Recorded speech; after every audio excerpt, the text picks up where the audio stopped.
안녕하세요. 사연을 부탁해입니다.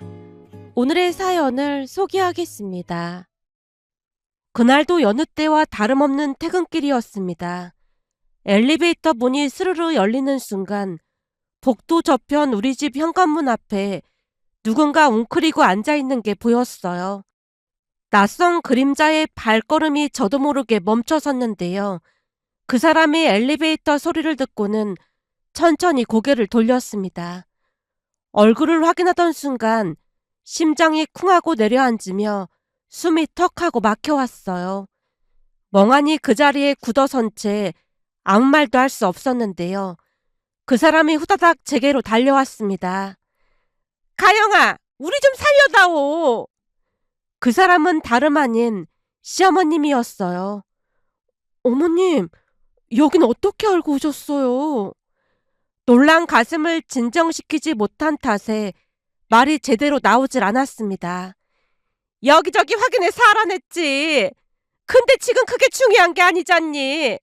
네가 우리 좀 살려다오. 우리한테 자식이라고는 준수 하나인데 부모 자식 간의 연을 끊고 산다는 게 말이나 되는 소리니? 인두껍을 쓰고 이럴 순 없는 거야. 말을 마치기 무섭게 시어머님이 그 자리에 털썩 주저앉았습니다. 그리고는 복도가 떠나갈 듯한 통곡을 쏟아냈어요. 그 소리에 옆집 문이 삐끗 열렸는데요.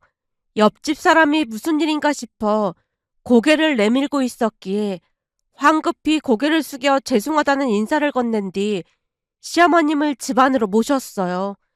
어머님, 우선 진정하시고 시원한 물 한 잔 드세요. 정수기에서 물을 받아 조심스레 건넸습니다. 그런데 시어머님의 반응이 뜻밖이었어요. 방금 전까지 눈물을 쏟아내던 분이 언제 그랬냐는 듯 목소리를 싹 바꿨거든요. 우리 아들이 의사인데 오랜만에 온 시어머니한테 물을 대접한다는 게 말이나 되는 소리니? 아, 그럼 다른 걸로 드릴까요? 보니까 저기 와인 있네. 우리 아들이 의사다 보니 역시나 너는 호의호식하고 사는 모양이구나. 저기 와인이나 가져와 보렴. 시어머님의 손가락이 거실 진열장 쪽을 가리켰습니다. 얼굴 한번 마주치지 않고 지낸 세월이 벌써 오래건만 시어머님은 조금도 달라지지 않아 보였어요. 물론 시어머님이 변하리라고는 상상조차 해본 적이 없었어요. 하지만 부모 자식 간의 연을 끊겠다고 결심할 만큼 깊은 상처를 안고 살아온 우리와는 달리 시어머님은 아무런 자각이 없어 보였다고 해야 할까요? 남편이 퇴근하기 전에 상황을 정리해야 했습니다. 잠시 후 마음을 단단히 먹고 입을 열었어요. 어머님, 곧 그이 올 시간이니까 그만 가주세요. 만약 그이랑 마주치기라도 하면 이번에는 걷잡을 수 없을 거예요. 지금 협박하는 거니? 협박이 아니라 배려죠. 만약 그이랑 마주치기라도 하면 제가 아닌 어머님이 어마어마한 상처를 받으실 게 분명하니까요. 제 말에 시어머님의 눈빛이 흔들렸지만 이내 한숨을 내쉬며 고개를 저었습니다. 그러게 네가 잘했어야지. 설령 우리 준수가 우리한테 불만 있다고 해도 네가 중간에서 부모인 우리를 잘 챙길 수 있도록 설득했어야지. 그건 제가 할 수 있는 일이 아닌 거 아시잖아요. 곧 그이 올 시간인데 계속 계실 거예요? 목소리를 한층 낮추어 경고하듯 말했습니다. 그제야 시어머님이 마지못해 일어서려는 기색을 보였는데요. 갈 거야, 갈 건데 네가 중간에서 잘 좀 얘기해 주렴. 우리 아들이 의사인데 우리가 이런 대접을 받는다는 게 있을 수 있는 일이야? 내가 준수를 낳았다는 사실을 절대 잊으면 안 되는 거야. 내가 낳아서 잘 키웠으니 네가 지금 호의호식하고 있는 거잖니. 아무튼 우리는 절대 이렇게 못 사니까 무조건 준수 설득해서 다시 잘 지낼 수 있게 해야 한다. 대답 대신 벽에 걸린 시계를 슬쩍 바라보다가 나직이 말했어요. 어머님, 곧 그이 도착할 텐데 그냥 계속 계시죠. 오랜만에 얼굴 보면 그이가 참 반가워할 거예요.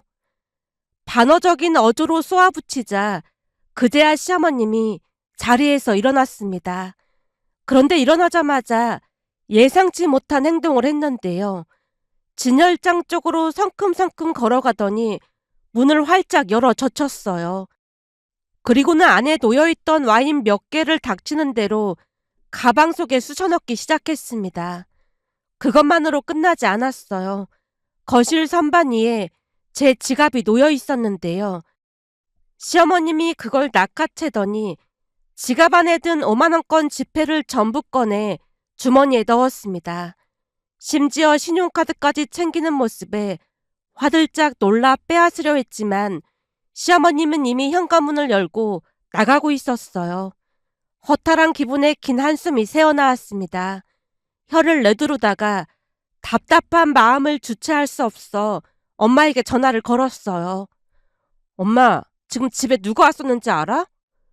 집에 누가 왔다니? 뜬금없이 그게 무슨 소리야? 아니, 엘리베이터 타고 내렸는데 글쎄 시어머님이 문 앞에 앉아 계시더라니까. 뭐? 사돈이 집 앞에 앉아 있었단 말이야? 평소 웬만해서는 목소리를 높이는 법이 없던 엄마가 깜짝 놀라 소리쳤습니다. 그러더니 다급하게 물었어요. 넌 괜찮아? 좀 놀라긴 했지만 괜찮아. 갑자기 왜 나타난 거라니? 혹시 와서 싹싹 빌기라도 한 거야? 엄마, 다른 사람도 아니고 어머님이 그러실 리가 없잖아. 보니까 우리 집 주소를 악착같이 알아낸 것 같더라고. 그래도 이제는 시간도 많이 지났으니까 뭔가 좀 느끼고 그럴 수도 있잖아. 느끼긴 뭘 느껴. 예전이랑 똑같던데. 내가 그이 올 시간 다 됐다고 빨리 가라고 했더니 그 와중에 집에 있는 와인까지 챙겨서 가시더라니까. 네가 와인을 드린 거야? 술 때문에 아주 지긋지긋한데 내가 직접 와인을 드렸겠어. 그냥 진열장 문 열고 막 챙겨가셨어. 한 번 뵐 때마다 새로운 역사를 쓰고 계신다니까. 엄마니까 말하는 거지. 어디 가서 이런 말 하지도 못해. 흥분한 채 하소연을 쏟아내고 있을 때 엄마가 차분한 목소리로 타일렀습니다. 누워서 침 뱉기니까 어디 가서 절대 그런 말 하면 안 돼. 아무 잘못 없는 정서방이 너무 불쌍하잖아. 절대 말 안 하지. 암튼 오늘도 어머님은 나한테 막장에 새로운 기억을 심어주셨어. 그건 그렇고 정서방한테 말은 해야 하는 거 아니니? 말해야지. 또 이사 가야 할 것 같은데 골치 아프네. 푸념을 늘어놓다 전화를 끊었습니다. 얼마 후 남편이 퇴근해 집에 들어왔어요. 지친 기색이 얼굴에 그대로 드러나 있었기에 저녁을 먹고 난 뒤에야 조심스럽게 말을 꺼냈습니다. 자기야, 화 안 내고 듣는다고 약속해. 왜? 무슨 일인데 그래? 내가 무슨 말을 해도 화 안 내고 듣겠다고 약속부터 해. 알았으니까 말해. 시어머님이 찾아왔으리라고는 꿈에도 생각하지 못했던 모양으로 남편이 대수롭지 않다는 듯 가볍게 받아넘기려 했습니다. 그게 오늘 퇴근해서 보니까 누가 문 앞에 앉아 있더라고. 누가 앉아 있었는데? 혹시 이상한 사람이 앉아 있었어? 아니, 그런 건 아니고 어머님이 앉아 계시더라고. 뭐? 자기 지금 뭐라고 했어? 남편이 자리에서 벌떡 일어나며 소리쳤습니다. 어머님이 여기저기 수소문해서 우리 집을 알아내신 모양이야. 퇴근해서 보니까 집 앞에 앉아 계시더라고. 그래서 뭐라고 했어? 또 돈 달라지? 그런 건 아니고 자기랑 화해할 수 있게 중간 역할을 잘 해달라고 하셨어. 그거 말하려고 엄마가 수소문해서 여기를 찾아왔단 말이야? 그게 말이 되는 소리야? 남편의 목소리가 한껏 높아져 있었기에 그날 있었던 일을 있는 그대로 털어놓았습니다. 자기가 곧 퇴근할 거라고 말씀드렸더니 급히 나가시긴 했는데 진열장 안에 있던 와인 몇 병을 들고 가셨어. 장인어른께서 선물해 주셨던 그 와인 말하는 거야? 난 잘 모르지. 그냥 막 들고 나가셨거든. 남편이 진열장 쪽으로 다가가 안을 확인하더니 긴 한숨을 토해냈습니다. 그리고 또 뭘 가지고 갔어? 엄마가 그것만 가지고 갈 리가 없잖아. 자기 혹시 돈 들인 거 아니지? 내가 돈을 들인 건 아니고 어머님이 순식간에 지갑 안에 있던 돈이랑 카드를 들고 가셨어. 와, 진짜 미치겠네. 카드 분실 신고했어? 아니, 워낙 경황이 없어서 아직 못했어. 그럼 우선 카드 분실 신고부터 하자. 그 즉시 카드사에 분실 신고를 접수했는데요. 다행히 아직까지 카드를 긁지 않은 것 같았습니다. 카드 분실 신고를 마치자마자 남편이 옷걸이에서 겉옷을 낚아채듯 걸치려는 모습에 화들짝 놀라 팔을 붙잡았어요. 자기야, 큰일이 있었던 것도 아니고 그만하자. 그냥 뒀다가는 어떤 일이 일어날지 자기도 잘 알잖아. 보니까 이젠 어머님도 자기 눈치 많이 보시는 것 같던데 더 크게 소동이 일어날 것 같진 않으니까 그만하자. 그건 자기가 우리 부모님을 잘 몰라서 하는 말이야. 이럴 때마다 짚고 넘어가지 않으면 분명히 더 심각해질 거라니까. 남편이 버럭 소리를 질렀습니다. 목소리에 담긴 분노와 고통을 다른 사람은 몰라도 저만큼은 이해할 수 있었어요. 남편이 걸어온 길을 잘 알고 있었으니까요. 잠시 남편의 사연을 말씀드려보자면 남편은 외동아들로 자랐습니다. 외동이라고 하면 흔히 귀하게 자랐으리라 짐작하기 쉽지만 남편의 어린 시절은 그와는 정반대였어요. 자라는 내내 고생이란 고생은 죄다 겪었다고 했으니까요. 가장 큰 이유는 시부모님의 게으름이었습니다. 두 분은 일하는 것을 극도로 꺼리는 성격이었어요. 젊은 시절부터 변변한 직장 하나 구하지 않은 채 그날그날 일용직을 전전하며 근근히 살아왔다고 합니다. 그런 환경 속에서도 남편은 유독 머리가 좋은 편이었어요. 어린 나이에 사촌형들이 책을 읽는 모습을 보고는 호기심이 일어 글자를 물어보기 시작했고 그렇게 혼자 힘으로 글을 깨우쳤다고 했습니다. 그 모습을 지켜본 큰어머님이 시부모님께 진지하게 말을 꺼냈지만 워낙 게으른 두 분은 들은 척도 하지 않았다네요. 안쓰러운 마음이 컸던 큰어머님은 사촌형들이 쓰던 책들을 건네주기도 하고 새 책을 사주기도 하셨던 모양이었어요.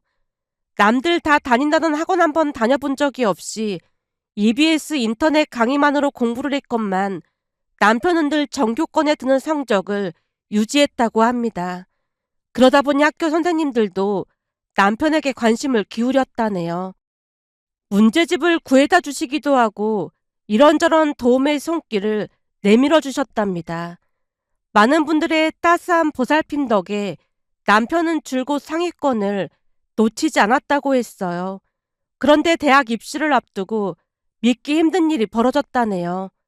내신 성적이 워낙 좋다 보니 수시 전형으로 원서를 넣었고 대부분의 학교에서 합격 통보가 날아왔답니다. 그 중에는 의대도 포함되어 있었지만 시부모님의 반응은 예상 밖이었다네요. 들어보니 의대 학비도 어마어마하게 비싸고 그렇다고 하던데 그냥 전액 장학금 주는 곳으로 가면 되잖아. 우린 한 푼도 못 보태주니까 그런 줄 알아. 그럼 제가 벌어서라도 다닐 테니까 걱정하지 마세요. 네가 벌어서 그 돈으로 학비 내면 우린 어떡하고. 우리는 너 고등학교 졸업할 때까지 목 빠지게 기다리고 있었는데 말이 되는 소리를 해. 그게 무슨 소리예요? 내 친구한테 들어보니까 그 조카가 명문대 들어간 모양인데 과외 아르바이트를 해서 직장인 월급을 번다고 하더라고. 그니까 너도 전액 장학금 준 학교 들어가서 과외 아르바이트 할 생각해. 그럼 우리 다 함께 편하게 살 수 있을 텐데 왜 고생을 사서 하려고 해? 미래를 위해서는 그게 더 나으니까 그렇죠. 의대는 공부도 오래 해야 한다는데 그럼 우리는 어떡하고. 다 필요 없고 그냥 전액 장학금 주는 곳으로 갈 생각해. 지금 이게 말이 된다고 생각하세요? 말이 안 될 게 뭐가 있어? 다른 부모님들은 자식이 의대에 합격했다고 하면 동네 잔치를 할 정도라고요. 근데 합격했음에도 가지 말라니요. 진짜 말도 안 되는 거잖아요. 공대 나와서 대기업 들어가도 그 정도 벌 수 있으니까 쓸데없는 소리 하지 말고 당장 아르바이트해서 집안 살림에 보탤 생각해. 전액 장학금을 준다는데 그걸 왜 마다해? 아무리 설명을 해도 시부모님은 들은 척도 하지 않았답니다. 답답한 마음을 주체할 수 없었던 남편은 결국 큰어머님을 찾아가 상황을 털어놓았다고 합니다. 평소 큰어머님과 시어머님 사이가 그리 좋지 않았지만 너무나 어이가 없었던 탓인지 큰어머님이 직접 시어머님을 찾아가 설득에 나섰다네요. 동서, 내가 웬만하면 참견하고 싶지 않은데 이건 아닌 것 같아서 왔어. 들어보니 준수가 의대에 합격했는데 가지 말라고 했다며. 전액 장학금을 받을 수 있는데 굳이 장학금도 안 주는 의대에 뭐하러 가겠어요. 아니 다들 의대 못 보내서 안달이 났는데 이게 지금 말이 되는 소리야? 난 도무지 이해가 안 되네. 의대는 공부도 오래 해야 하고 전액 장학금도 못 받잖아요. 보나마나 아르바이트를 해도 대학 학비 되는데 다 들어갈 텐데 그럼 우리는 어떻게 해요? 우리는 준수가 고등학교 졸업하기만 기다렸단 말이에요. 아니 두 사람 사지 멀쩡한데 그게 지금 할 소리야? 의대에 합격한 마당에 아무 식당이라도 가서 설거지라도 해서 뒷바라지를 해야 할 거 아니야. 동서랑 서방님 나이면 한창 젊은 나이잖아. 나가서 일을 해야지. 자식한테 먹여 살리라니. 진짜 어이가 없어서 말이 안 나오네. 그런 일 하고 나면 며칠 내내 삭신이 쑤셔서 병원비가 더 나와요. 근데 그런 일을 뭐하러 하겠어요? 거기다 들어보니까 과외 아르바이트를 잘만 하면 금액이 어마어마하다고 하던데 준수가 전액 장학금 주는 대학 들어가면 여기저기서 과외 의뢰 들어올걸요? 그러니까 뭐 한다고 의대 가서 시간 낭비 돈 낭비하겠어요. 안타까운 마음이 사무쳤던 모양으로 급기야 큰어머님이 한 발 물러서며 제안을 하셨다고 합니다. 그럼 내가 첫 등록금은 내줄 테니까 우선 의대 보내자. 그 다음에는 동서말처럼 과외 아르바이트를 하거나 학자금 대출 같은 거 받으면 되잖아. 형님네 그렇게 돈 많으면 의대 공부하는 애네 돈 보태주던지요. 그럼 의대 보낼게요. 동서 진짜 최악이다. 이 정도면 엄청 무식한 거야. 지나가는 사람들 붙잡고 얘기해봐. 진짜 황당하다고 할걸? 지금 나한테 무식하다고 했어? 그래 무식하다고 했다. 아들이 의대에 가기 싫다고 하는 것도 아니고 당당히 합격까지 한 마당에 엄마란 사람이 아들 앞길을 막는다는 게 말이나 되는 소리야? 내 아들 내가 마음대로 하겠다는데 당신이 뭔 상관이야? 우리 집 일에 상관하지 말고 당장 나가! 시어머님이 굵은 소금까지 집어들어 큰어머님에게 뿌리며 내쫓았다고 했어요. 그때 남편이 마음을 독하게 먹었어야 했지만 시부모님 두 분이 온갖 협박으로 남편을 올감했다고 합니다. 그럼에도 뜻을 굽히지 않자 이번에는 큰어머님을 찾아가 지속적으로 행패를 부렸다네요. 이런저런 복합적인 감정에 짓눌린 끝에 결국 남편은 의대를 포기했다고 했어요. 처음 그 이야기를 들었을 때는 도무지 믿기지 않았습니다. 세상에 그런 부모가 어디 있을까 싶었지만 남편이 거짓말을 하는 것 같아 보이진 않았어요. 남편은 분명 보통 사람과는 달랐으니까요. 그리고 남편은 두고두고 그때 시부모님을 끊어내지 못한 것을 후회했습니다. 대학에 가서도 거의 노예 같은 생활을 이어갔다고 했으니까요. 그 이후로 남편은 대학생활 내내 아르바이트에 매달렸다고 합니다. 번 돈은 고스란히 시부모님 손에 들어갔다네요. 쉬는 날도 거의 없이 과외를 뛰어다녔다고 했으니까요. 그렇게 1학년을 마치고 남편이 군대에 가겠다고 말했을 때 시부모님의 반응은 또다시 예상을 벗어났답니다. 집에 돈이 없으니 몇 년 더 있다가 군대를 가라고 했다네요. 그 말을 전해 들었을 때 경악을 금치 못했습니다. 1년 내내 적지 않은 돈을 가져다 드렸건만 집안에는 여전히 한 푼도 남아있지 않았다고 했으니까요. 지금도 가끔 남편은 그 시절을 떠올리곤 하는데요. 그럴 때면 눈빛이 아득해지며 나직이 중얼거리곤 합니다. 다른 친구들은 군대 가는 게 진짜 싫다고 했지만 난 군대가 그다지 힘들지 않았어. 적어도 나한테 돈을 달라고 닥달하는 사람은 없었으니까. 한 번은 휴가를 갔더니 그 휴가 때마저 가서 아르바이트를 하라고 하는데 진짜 멘붕이 오더라고. 그때 손절하고 내 살 길 찾았어야 했는데 나 없으면 두 분 다 못 산다고 난리를 치니 어린 마음에 차마 부모님을 나몰라라 할 수가 없었어. 남편의 입에서 믿기 힘든 이야기들이 끊임없이 흘러나왔습니다. 제대 후에도 상황은 달라지지 않았다네요. 대학 내내 아르바이트로 번 돈을 시부모님께 드렸고 졸업 후 대기업에 취업했을 때는 아예 대놓고 돈을 뜯어가기 시작했답니다. 결혼 이야기가 처음 오갔을 때 적잖이 놀랄 수밖에 없었는데요. 나중에야 사연을 듣게 되었지만 그래도 쉽사리 마음을 정할 수가 없었습니다. 앞으로 저까지 시부모님을 부양해야 할 것만 같은 불안이 스쳐 지나갔으니까요. 하지만 남편이 단호하게 정확히 선을 긋겠다고 말했고 그 말을 믿고 결혼을 결심했습니다. 결혼 후 남편은 시부모님께 매달 100만 원씩 용돈을 드렸어요. 둘이 맞벌이를 하기에 크게 무리가 되는 금액은 아니었기에 저도 신경 쓰지 않았습니다. 남편이 절대로 그 이상은 드리지 않으리라는 것을 알고 있었거든요. 물론 그로 인해 시어머님이 집까지 와서 난리를 피운 적이 한두 번이 아니었어요. 집안을 온통 뒤집어 엎고 가신 날도 많았지만 남편의 의지는 흔들리지 않았어요. 그렇게 우리는 그럭저럭 큰 탈 없이 지냈습니다. 그러던 어느 날이었어요. 동창회를 다녀온 남편이 현관문을 열고 들어서더니 소파에 털썩 주저앉았습니다. 입가에는 말로 다하지 못한 감정이 묻어나는 쓸쓸한 미소가 번져 있었어요. 오늘 동창회에 현수가 왔더라고. 현수가 누군데? 처음 듣는 이름 같은데? 전에 내가 의대 포기했다고 했잖아.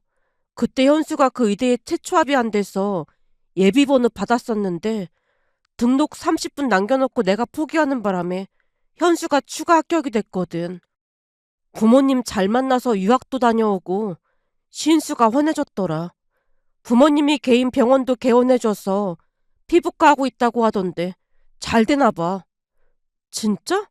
진짜로 그 친구가 대신 합격했다고? 그럴 확률이 얼마나 되는 거야? 진짜 신기하네. 그러게 말이야. 한마디로 운명이 바뀐 거 아니겠어. 현수가 고맙다고 언제 한번 밥 산다고 하면서 명함을 주더라. 남편이 손에 쥔 명함을 한참 동안 말없이 내려다보았습니다. 그저 작은 종이 조각에 지나지 않았지만 그 안에는 남편이 선택할 수도 있었던 또 다른 삶의 방향이 고스란히 담겨 있었다고 해야 할까요? 만약 남편도 부모를 잘 만났더라면 그 생각이 스쳐 지나가던 순간 가슴 한쪽에 이유 없이 시큰하게 아려왔습니다. 그 뒤로 남편은 눈에 띄게 말수가 줄었습니다. 웃음기 사라진 얼굴에는 지친 기색이 역력했어요. 무언가 깊은 생각에 잠겨있는 듯 멍하니 허공을 바라보는 날이 부쩍 늘었습니다. 걱정이 되어 엄마와 함께 홍삼을 사러 갔는데요. 남편 기력이라도 북돋아주고 싶었거든요.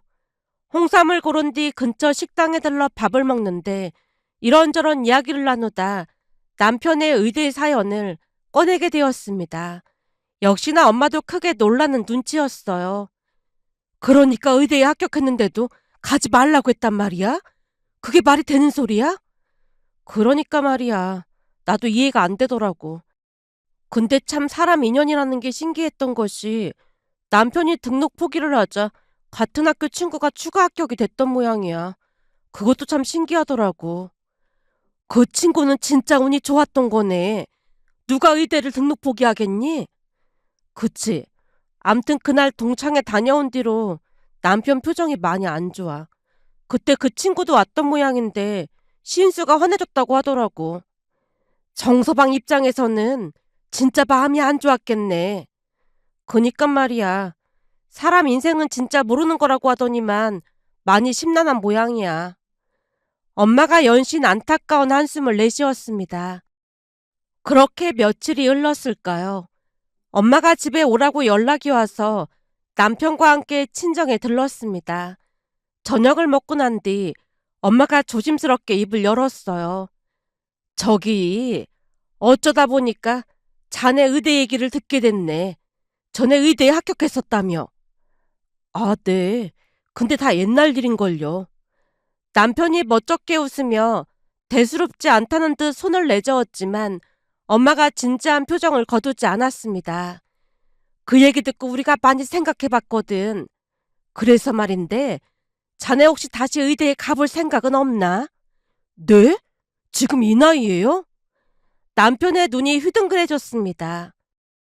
100세 시대의 자네 나이면 한참 청춘인 거지. 한 번 사는 인생인데 하고 싶은 건 다 하고 사는 게 좋지 않겠어? 자네 장인도 전에 교수가 하고 싶었지만 가영이 할아버지께서 사업을 하시다 보니 물려받느라 어쩔 수 없이 사업을 하게 됐거든. 만약 자네가 다시 공부하고 싶다고 하면 우리가 뒷바라지 해줄 테니까 한번 시작해 볼 땐가? 아닙니다. 그게 쉬운 일도 아닌걸요. 남편이 황급히 손사래를 쳤어요. 그러자 엄마가 차분하지만 단호한 목소리로 다시 말했습니다. 사람은 기회가 오면 잡아야 하는 거야. 지금 바로 대답하기 힘들 테니 며칠 생각해보고 대답해줘. 나이 때문에 안 된다는 생각하지 말고 잘 생각해보고 대답해.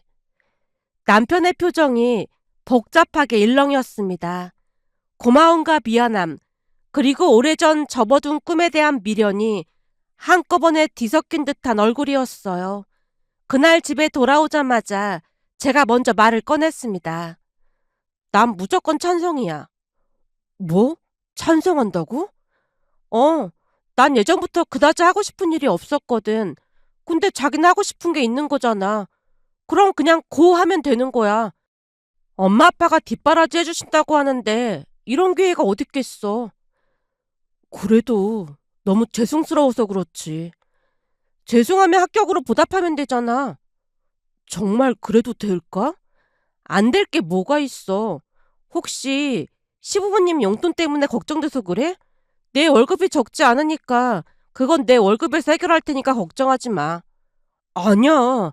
나도 양심이 있지. 그럴 순 없지. 남편은 그 뒤로 며칠 동안 깊은 고민에 빠졌습니다. 밤마다 늦게까지 잠을 이루지 못하는 기척이 느껴지기도 했어요. 그리고 마침내 다시 공부하기로 결정했습니다. 그런데 문제는 시부모님이었어요. 남편이 의대에 다시 도전하겠다고 말씀드리자 시어머님이 노발대발 난리를 치셨거든요. 넌 나이가 몇 살인데 아직도 그놈의 의대 타령이야. 네가 회사 그만두면 우리 용돈 어쩔 건데. 지금도 꼴랑 100만 원 주면서 그것마저도 끊겠다는 거야? 지금 다니는 회사가 작은 회사도 아니고 대기업인데 그놈의 의대가 뭐라고 또다시 거길 가겠다는 거야. 그럼 너 의대 졸업하고 의사 될 때까지 우리 용돈 없는 거잖아. 절대 안 돼. 우리는 뭐 먹고 살라고 그래. 지금도 돈 없어서 쪼들리는구만. 아니면 니들 아파트 전세 빼서 우리한테 주고 공부 시작하던지. 그럼 그 돈으로 우리가 어찌어찌 버티고 있어 볼게. 엄마, 아파트 전세 계약할 때 제 돈 얼마 들어가지도 않았는데 제발 말도 안 되는 소리 좀 하지 마세요. 그럼 우리는 뭐 먹고 살라는 거야? 평생토록 놀고 먹었는데 이제는 일하셔야죠. 몸이 약해서 일 못하는 거 알면서 그따위로 말해? 시어머님이 빽하고 고함을 질렀습니다. 그 순간 남편의 눈빛이 싸늘하게 변했어요. 오랫동안 꾹꾹 눌러왔던 무엇인가가 마침내 터져 나오려는 듯 했습니다. 결국 남편이 이성의 끈을 놓고 말았어요. 남편의 목소리가 낮게 가라앉았고 차갑게 얼어붙은 눈빛이 시어머님을 똑바로 응시했어요. 돌이켜보면 그때 엄마 아버지랑 연을 끊었어야 했어요. 뭐? 너 지금 뭐라고 했어? 시어머님의 눈이 휘둥그레졌지만 남편은 조금도 물러서지 않았어요. 그때 당시 큰엄마가 저한테 내 살 길 찾으라고 조언했을 때 그 말을 들었어야 했는데 엄마 아버지한테 세뇌교육 당해서 그때는 차마 엄마 아버지를 모른 척할 수 없었어요. 근데 이제는 알겠네요. 알겠다니 뭘 알겠다는 거야? 자식을 사랑하는 부모라면 절대 엄마 아버지처럼 행동 안 한다는 사실을 깨달았어요. 장인어른 장모님은 제가 하고 싶은 거 다 해보라고 하셨거든요. 돌이켜보면 엄마 아버지는 저를 사랑한 적이 단 한 번도 없었던 것 같아요. 그냥 돈줄로만 여겼던 거죠. 이런 관계는 끊어내는 게 마땅해요. 남편의 음성에는 한치의 흔들림도 없었습니다. 오랜 세월 골마왔던 상처가 마침내 터져나오는 순간이었어요. 너 지금 우리랑 연을 끊겠다는 말인 거야? 네, 연 끊고 살아야 앞으로 제가 살 수 있을 것 같아요. 지금은 가영이가 제 가족이니까 저는 앞으로 가영이 책임지고 살게요. 그러니까 더 이상 저한테 돈 달라는 소리 하지 마세요. 야! 네가 어쩜 우리한테 이럴 수가 있어! 시어머님의 목소리가 날카롭게 치솟았습니다. 그러나 남편은 담담하게 받아쳤어요. 그건 제가 하고 싶은 말이에요. 엄마 아버지야말로 자식한테 어떻게 이럴 수가 있어요? 두 번 다시 연락하지 마세요. 말을 마친 남편이 제 손을 꼭 붙잡았습니다. 그리고는 한 채의 망설임도 없이 그곳을 빠져나왔어요. 그 이후 남편은 휴대폰 번호까지 바꾸는 초강수를 두었습니다. 하지만 시어머님도 절대 포기하지 않았어요. 몇 번이고 집 앞까지 찾아와 난동을 피웠거든요. 문을 두드리며 고함을 지르고 현관문 앞에 주저앉아 울부짖기를 반복했습니다. 결국 남편은 친정으로 들어가는 것을 선택했어요. 솔직히 말씀드리자면 아빠 등 뒤에 숨기 위해서였습니다. 우리 힘만으로는 그 집요함을 감당하기 어려웠으니까요. 친정으로 거처를 옮긴 뒤에도 시어머님은 끈질기게 쫓아왔습니다. 처음에는 아빠가 정중하게 설득하여 돌려보내셨지만 술에 취해 찾아와 행패를 부리는 일이 거듭되자 결국 경찰에 신고를 하고 말았어요. 그것 말고는 끊어낼 방법이 없으리라 판단하셨던 것 같았어요. 역시나 경찰 신고가 효과를 발휘했고 그 뒤로 시어머님이 친정까지 찾아오는 일은 없었어요. 물론 완전히 평온했던 것은 아닙니다. 어딘가에 몰래 숨어 계시다가 불쑥 나타나는 바람에 몇 차례 곤욕을 치르기도 했거든요. 다행히 경비 아저씨께서 도와주셔서 큰 문제는 없었습니다. 그렇게 시간은 계속 지나갔고 그 뒤로는 포기하신 것인지 한동안 조용했습니다.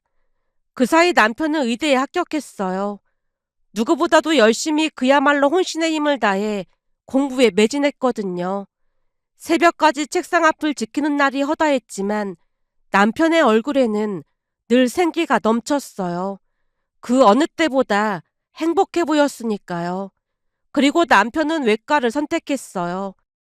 주변에서는 가장 힘든 과라며 말렸지만 정작 본인은 그 고된 일이 보람된다며 오히려 즐거워했습니다. 오랫동안 억눌려왔던 열정이 비로소 제자리를 찾은 듯 했어요. 의대를 졸업하고 우리도 자연스레 친정에서 나와 따로 살림을 차렸습니다. 오랜 시간 도움을 주신 부모님께 감사드리면서 이제는 우리만의 보금자리를 꾸려야 할 때라고 생각했거든요. 그런데 그날 퇴근 후 엘리베이터에서 내리자마자 시어머님이 현관 앞에 앉아 계신 모습에 많이 놀랄 수밖에요. 벌써 시간이 많이 지났건만 어떻게 또 주소를 알아내셨는지 그 집념에 소름이 돋을 지경이었습니다. 결국 우리는 다시 이사를 선택했어요. 그리고 지금도 여전히 시부모님과 연락을 끊은 채 살아가고 있습니다. 그 뒤 오랜만에 큰어머님을 찾아뵈었습니다. 차를 한 잔 내어주시며 큰어머님이 깊은 한숨을 토해내셨어요. 말도 마라. 허구한 날 네 큰아버지한테 돈을 꺼달라고 해서 골치가 아프다니까. 확인해보니까 고모한테도 돈을 빌려달라고 하도 난리를 치는 바람에 고모가 물벼락을 퍼부었다지 뭐니. 사람 쉽게 안 변한다는 말이 딱 들어맞는다니까. 그러니 니들도 절대 연락할 생각하지 마. 그럼 두 분은 요즘 일은 안 하고 계신 거예요? 들어보니 건물 청소하는 일을 어떻게 구한 모양이야. 화장실에서 냄새가 난다 뭐 한다 하면서 억지로 일을 하고는 있더라고. 거기다 서방님은 시골 여기저기 다니면서 농사일 하고 있고 말이야. 거봐라. 결국에 알아서 살잖니. 니들이 연락하면 또다시 일 안 하고 빈둥댈 게 뻔하니까 절대 연락할 생각도 하지 마. 큰어머님의 말씀을 듣는 내내 마음 한켠이 싱숭생숭했습니다. 평생을 게으름으로 일관하시던 분들이 이제야 스스로 생계를 꾸려가고 계시다니 씁쓸한 마음이 들었어요. 결국 사람은 절박해져야 움직이는 것일까요? 복잡한 감정을 삼키며 큰 댁을 나섰습니다. 그런데 며칠 전 생각지도 못한 기쁜 소식이 전해져 왔어요. 그동안 난임으로 임신이 되지 않아 거의 포기하다시피 했었거든요. 병원을 다니며 온갖 시술을 받아봤지만 번번이 실패했고 어느 순간부터는 임신에 대한 기대를 마음속 깊이 묻어두기로 했었습니다. 그런데 임신이라니 도무지 믿어지지 않았습니다. 임신 소식에 남편을 끌어안고 얼마나 울었는지 모르겠습니다. 그저 꿈만 같았어요. 포기했던 순간에 찾아온 선물이라 더욱 벅찼습니다.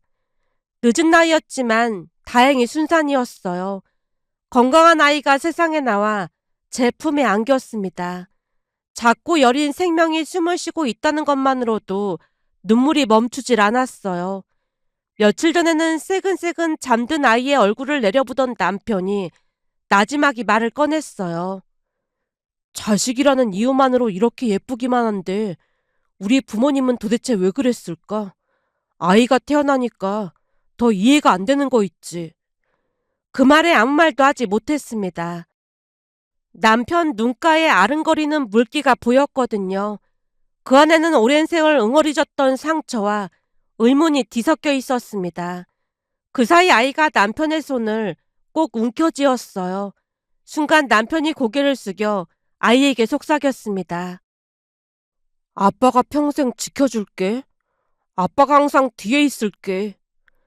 떨리는 목소리로 내뱉는 그 말이 다짐이자 치유의 시작처럼 느껴졌습니다. 사랑은 일방적인 희생을 강요하지 않습니다.